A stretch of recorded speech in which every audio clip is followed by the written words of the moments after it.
దగ్గర అందం ఉంది, చూపిస్తాను. నా అందం మీకు చూపిస్తాను. మధ్యలో మీకేం బాధ అని మీడియాను ఏకిపారేసింది దీపిక పడుకోని. అసలు ఆమె కోపతాపాల కారణం ఏంటి? మా రిపోర్టర్ పడగ పాపారావు అడిగి తెలుసుకుందాం. హలో మిస్టర్ పడగ పాపారావు, అసలు దీపిక కోపానికి ఏంటయ్యా కారణం? పోసానే ఆమె ఒక ఫంక్షన్ లో బట్టలు మరీ చిన్నగా వేసుకుని వచ్చింది. దీపిక క్లీవేజ్ షో అని హెడ్లైన్ పెట్టినందుకు ఆమె కోపం వచ్చింది పోసానే. మరి ఏ షోని పెట్టాలంట? నాకు అదే తెలియడం లేదు పోసానే.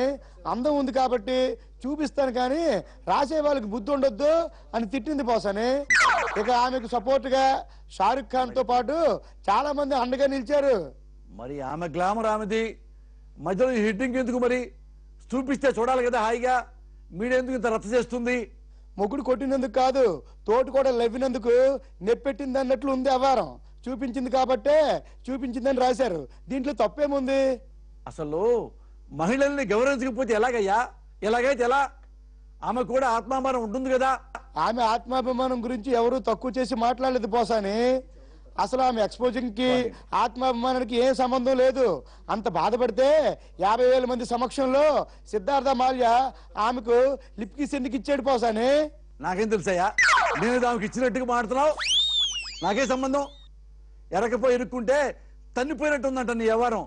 ఆమె గ్లామర్ ఆమె ఇష్టం, ఎవరికైనా ఇచ్చుకుంటది, ఎవరి దగ్గరైనా పుచ్చుకుంటది. నీకేంటి మధ్యలో నొప్పి?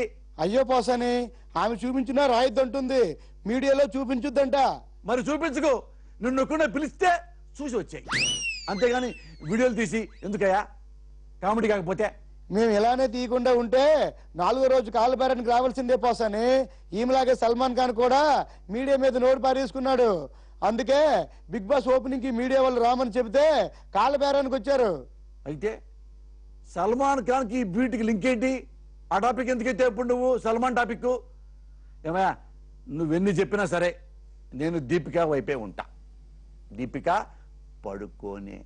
మీరు ఆమె వైపున్నా ఎటువైపు ఉన్నా కూడా వాస్తవం ఏమిటంటే ఎప్పుడు పొగడడానికి మీడియా ఆమెకు రణబీర్ సింగో రణబీర్ కపూరో కాదని ఇందు మూలంగా తెలియజేస్తున్నాను పోసాని.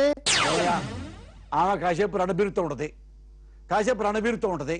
నీకెందుకు చెప్పి కాసేపు నాతో ఉంటది, నీకేం సంబంధం? ఓకే, బాగానే చెప్పావు. సార్ నువ్వు ఆఫీస్కి వచ్చేయి.